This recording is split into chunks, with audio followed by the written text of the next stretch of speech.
હવે જોઈએ સમાચાર વિસ્તારથી તો રાજકોટ મનપાની સ્ટેન્ડિંગ કમિટીની બેઠકમાં કુલ ₹144 કરોડના વિકાસ કાર્યોને મંજૂરી આપવામાં આવી હતી। બેઠકમાં શહેરના વિકાસને વધારવા માટે 60 દરખાસ્તોને મંજૂરી આપવામાં આવી હતી, જ્યારે 2 દરખાસ્તોને પેન્ડિંગ રાખવામાં આવી હતી, જેમાં આજી નદીમાં વધતા ગાદીપાટ સામે પગલાં લેવા અને નવા ફાયર સ્ટેશનની સ્થાપનાની પણ ચર્ચા થઈ હતી। આવાસ યોજના અને નવી ભરતી સહિત અનેક મહત્વપૂર્ણ નિર્ણય પણ લેવાયા હતા। રાજકોટના વિકાસને ધ્યાને રાખી તેમજ આવનારા દિવસોમાં રંગીલું રાજકોટ શહેર વિકાસની ગતિએ વધુ આગળ વધે તેવા આશયથી બુધવારે રાજકોટ મહાનગરપાલિકા કચેરી ખાતે રાજકોટ મહાનગરપાલિકાના સત્તાધીશોની સ્ટેન્ડિંગ કમિટીની બેઠક યોજવામાં આવી હતી।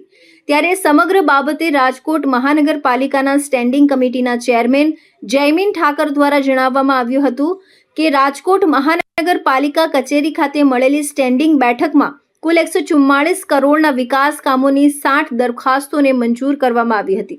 સાથે 2 જેટલી દરખાસ્તોને સ્ટેન્ડિંગ કમિટી દ્વારા પેન્ડિંગ રાખવામાં આવી હતી, જેમાં રાજકોટના આજી નદીમાં વધી રહેલા ગાડીવેલના પ્રમાણને ઘટાડવા માટે આપવામાં આવે કોન્ટ્રાક્ટરમાં બેદરકારી તેમજ કોન્ટ્રાક્ટ કંપની દ્વારા કરવામાં આવેલા કામ યોગ્ય ન લાગતા 1 વર્ષનું એક્સટેન્શન આપવાની દરખાસ્તના મંજૂર કરવામાં આવી હતી। સાથે જ રાજકોટમાં વધી રહેલા આગના બનાવોને ધ્યાને રાખી પ્રજાની સુખાકારી અને સલામતી માટે રાજકોટમાં નવું ફાયર સ્ટેશન બનાવવા માટેની દરખાસ્ત ગરીબ તથા મધ્યમ વર્ગના લોકોને ઘરનું ઘર મળી રહે તે માટે વધુ આવાસ યોજના બનાવવી અને રાજકોટ મહાનગરપાલિકામાં નવી ભરતીની મંજૂરીને બહાલી આપી કુલ 144 કરોડના વિકાસ કામોને મંજૂર કરવામાં આવ્યા હતા। આજરોજ રાજકોટ મ્યુનિસિપલ કોર્પોરેશનની સર્વાંગી વિકાસ માટેની એક સ્ટેન્ડિંગ કમિટીની બેઠક હતી। આ બેઠકની અંદર કુલ 63 દરખાસ્તો હતી।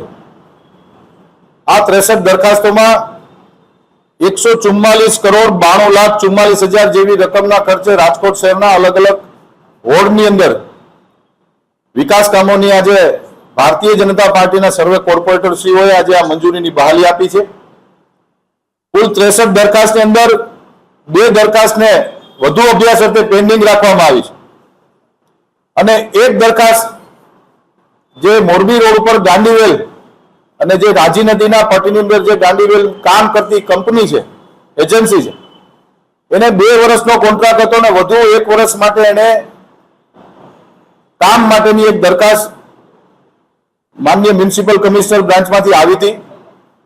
સ્ટેન્ડિંગ કમિટીમાં ભારતીય જનતા પાર્ટીના સર્વ સભ્યશ્રીઓએ ચર્ચાના અંતે નક્કી કર્યું કે જોઈએ એવી કામગીરી આ કંપની દ્વારા કરવામાં આવી નથી, તો ફરી વખત રીટેન્ડર કરીને નવી agency, qualified agency upgrade tender કરીને અપગ્રેડ ના મશીનો સાથેની નવું ટેન્ડર બનાવવું અને નવી એજન્સીને આ કામ આપવા માટેની દરખાસ્ત હતી જે રીટેન્ડરમાં ગઈ છે। બાકી તમામ દરખાસ્તોને આજે અમે લોકોએ મંજૂરીની મોહર આપી છે। રાજકોટ મહાનગરપાલિકા દ્વારા ફાયરના સેટઅપની એક દરખાસ્ત હતી અને ફાયર સ્ટેશનની દરખાસ્ત હતી। આ બંને દરખાસ્તોમાં નવું જે ફાયરનું સેટઅપ અને નવા ફાયર સ્ટેશન રાજ્ય સરકારની સૂચનાથી 2 લાખની વસ્તીએ જે એક ફાયર સ્ટેશન બનાવવાનો જે સરકારની સૂચનાઓ આવી એનું ઇમ્પ્લિમેન્ટેશન, એનું અનુકરણ કરીને